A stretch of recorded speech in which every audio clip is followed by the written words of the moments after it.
Hi everybody, welcome back to another ASUS ROG Ally video. Now in this one we're showcasing the amazing Hell Let Loose and kind of answering the sort of double barrel question of, is it a good game to play, and is it a good game to play on the ASUS ROG Ally? Does it kind of run well? And Hell Let Loose, it's one of those games which I think really was a missed opportunity, or is a missed opportunity for the devs. I know they've had a lot of problems with the development of this game recently, over the last year or so, where it's changed ownership, I think, and the devs have changed. The original devs have gone, and it's been replaced by other people, and there's been changes that have been made that maybe the community didn't like, and things have been rolled back. And we're about to get told off because we haven't got an officer on our squad, but I didn't want to have anybody here. But I remember first seeing footage of Hell Let Loose and just being amazed by how good it looks. And it does look absolutely amazing. At times, depending on the kind of the lighting, it's almost photorealistic. Now, on the non-extreme version of the Ally, which I'm using here, we're running at medium settings, and we're running at 15 watts TDP because we're running in handheld. That's how I like to kind of look at games on all, on my Steam Deck and on this ASUS ROG Ally. Because if you're going to use it as a handheld, you're not going to be plugged into power, are you? And so kind of let's see what it does. And we're getting sort of between sort of 15 and 30 frames a second. This is Carrington, so it's a particularly built-up map. So this is challenging, on a gaming PC. So it's kind of running okay, and if we were on one of the other maps that was a little bit more open, we would be getting a higher FPS. We could turn down the settings, to get a bit of higher FPS. But one of the beauties of the ROG Ally, the extreme version or the non-extreme version, which I'm playing here, is this beautiful variable refresh rate screen. Now, to get the performance out of this version of the Ally, what I do is I knock it down to 720p. 60 frames a second is the maximum. And then you get nice performance on it. So, it runs, Hell Let Loose is running okay.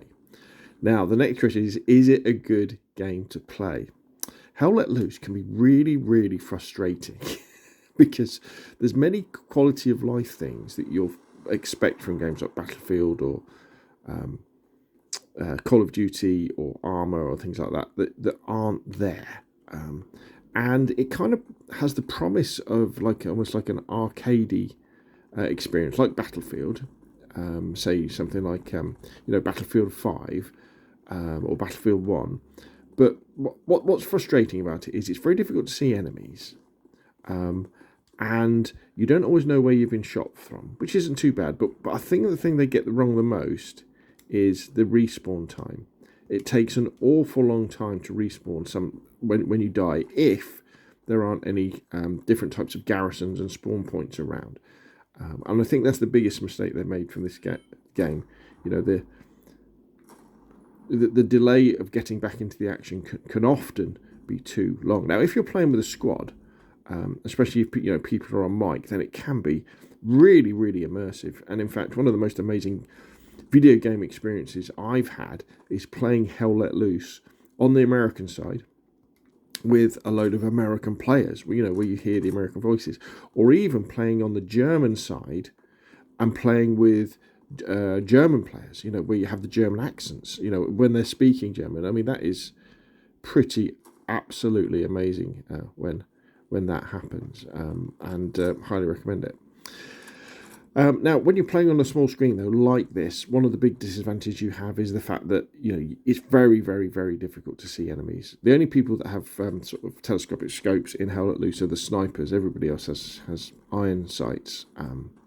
So that can be a little bit of a problem. But you tend to do a lot of shooting just towards the enemy, where you think the enemy might be, in the hope of getting a kill. And you do get a headshot sound if you take someone out that way. And obviously you could check the scoreboard as well. So my advice would be, if you're really into your first-person shooters and you're into World War II first-person shooters, then Hell Let Loose should definitely be on your radar. And if you see it going cheap, I think it's definitely worth supporting the game and supporting the devs and picking it up. Just be very aware that it can be very frustrating because of how difficult it is to see enemies. the fact that you don't always know where you've been shot from, and the fact that there can be these really long respawn times when you die and you're trying to find out and you're trying to get back into the game. In fact, I don't even know if I'm going in the right direction here. It's other thing. This is another one as well. Like the map can be a bit frustrating to use. A lot of quality of life things that I think they could have improved. They really missed a chance, because Hell Let Loose could have been the World War II battlefield that Battlefield 5 wasn't. If you remember, Battlefield 5 had a pretty rough launch. Well, there's lots of odd decisions made about Battlefield 5 with the story and all sorts of different things, and so it wasn't received that well by the community. And especially when Battlefield 2042 came out, that had a terrible launch, and it's taken them sort of 5 years to kind of get it running on.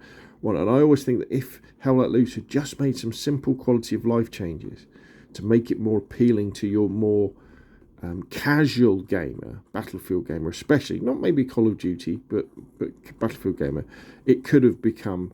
oh, right, I just destroyed an enemy outpost by running past it. It could have really become a very, very popular game indeed.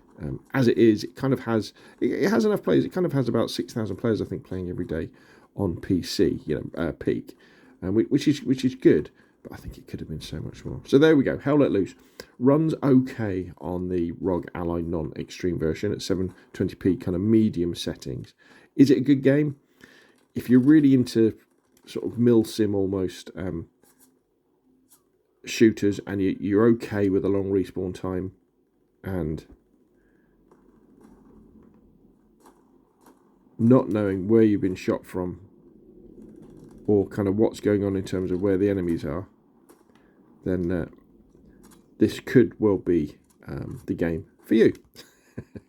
So there's definitely an enemy up here. Oh, there we go. There we go. We've gone down. That's a great point to end the video, isn't it? Anyway, that's enough from me. Hopefully you found this useful. If you have it, like, if you want to see more of the same, press subscribe. And I will, of course, see you again soon.